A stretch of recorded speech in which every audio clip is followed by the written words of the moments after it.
Welcome to Blood in the Snow Radio, where we give you the latest news and interviews with the best in Canadian genre cinema.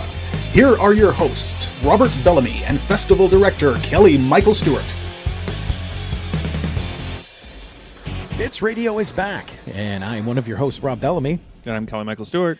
And we are here with the film Jeff Daughter Space Courier. Did I say that right? Yep. Okay, perfect. Here's a synopsis. One man's cosmic quest. Oh my God, I need my glasses so bad.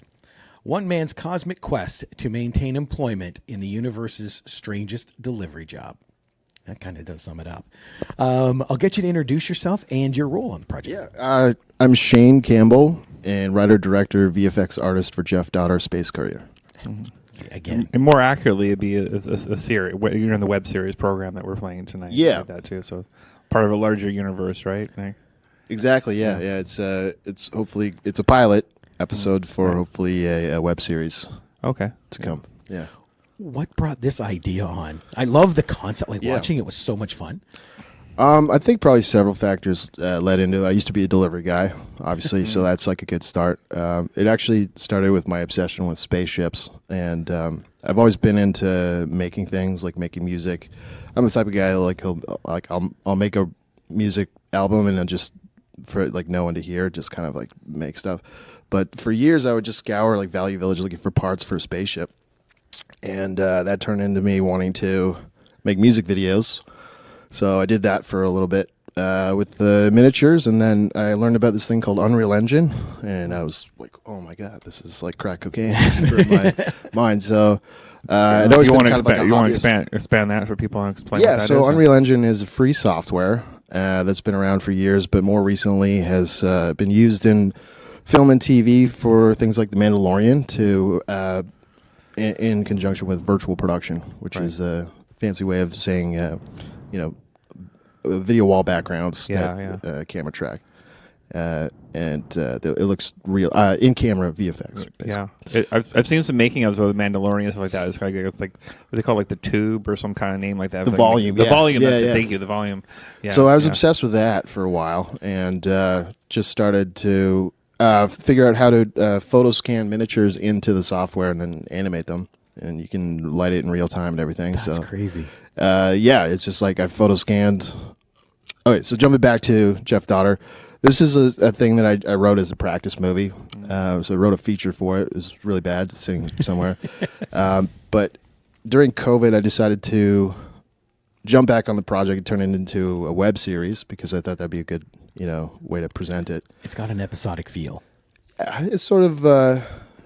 This is sort of like a Flash Gordon-esque sort of thing, right? But I wanted the most like exaggerated, like mundane task possible.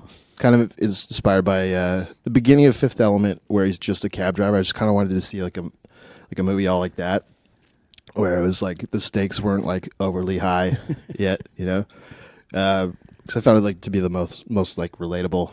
So we just kind of me and my friend Adam Kolansky from the bar Seascape decided to make this miniature. He painted it, and we used the process of kit bashing, which is, I'm going on about the spaceship even now. It's like hogging most of the interview.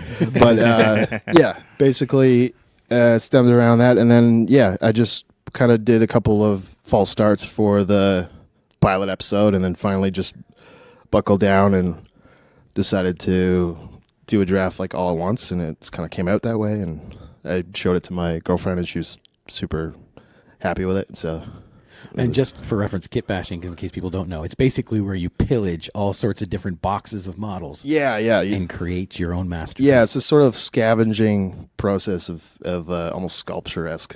Yeah, I think they built the Death Star like that kind of thing, like that. Yeah, they just took all these all the models. all the ILM models for the original Star Wars. That's how they made them, right? They just start with a basic shape, and then they just glued bits of other models to it. And I just thought, was it Space 1999 actually used old Star Wars models to make their models? Kit bashing's a beautiful thing. It's so cathartic. Yeah, and then even in Unreal Engine, this is what I do as well for using bits of 3D models to just sort of like turn and rotate and change the colors of shaders and a little bit of modeling here and there, but actually ended up going back to school for virtual production to learn all about how to make environments. So I used some of those workflows on this movie. Oh, wow. So this is probably like the most expensive short ever if you went back to school during I this guess process. Technically, yeah. If you count that, yeah. So the tuition was not cheap for that, yeah. Yeah, no doubt. But yeah. They did let me work on it too, so it was kind of like the main focus of the program for me. That's excellent. Yeah. That's really cool. What were some of the challenges you hit in doing this? Obviously, budgetary constraints. We did a Kickstarter, actually, which is the first time I've ever done that. We did it with no promo, but we managed to raise like $3,500, and then I'm like really bad with money, so I didn't know what to do with the money. So I was just like, well, we're gonna buy a big TV and like do the Mandalorian like miniature style, like in my the bachelor apartment. So at the time, so we bought a treadmill actually, and a lot of the shots are just literally like we have the behind the scenes footage. It looks like kind of cartoony where heroes running on the treadmill there in front of the green screen of the TV. That's ingenuity. That's indie filmmaking 101 right there. Yeah, for sure.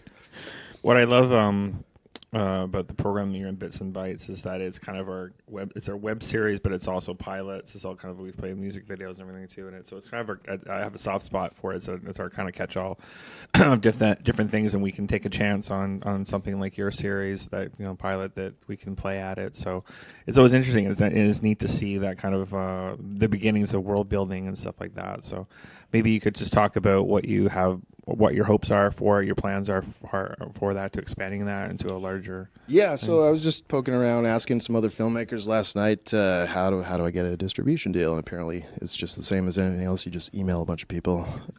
So I think that would be the way to go. And if not, probably do another Kickstarter for the next episode and do it that way. But yeah, there's probably more ways than I'm thinking right now to distribute your movie online.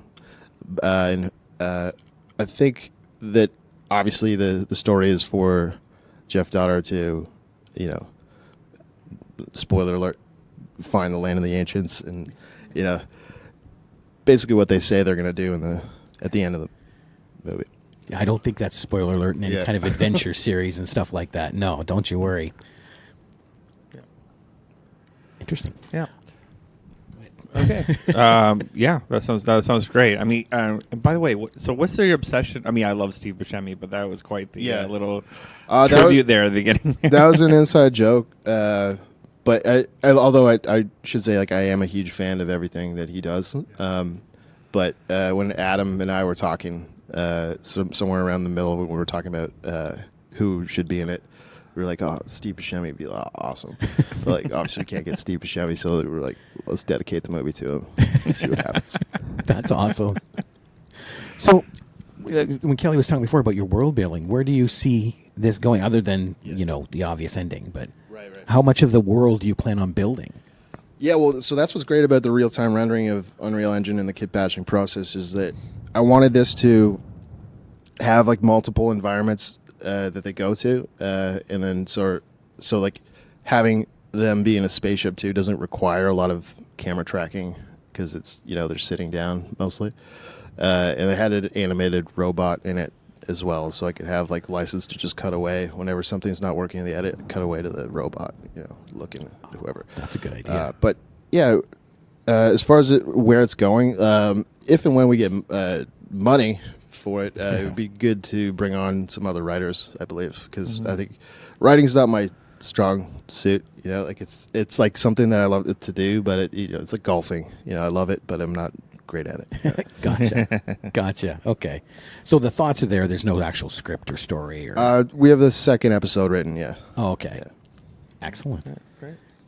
Well, Shane, congratulations on getting part of the show, and I can't wait to see where this delivery guy ends up. Thanks so much. Appreciate it.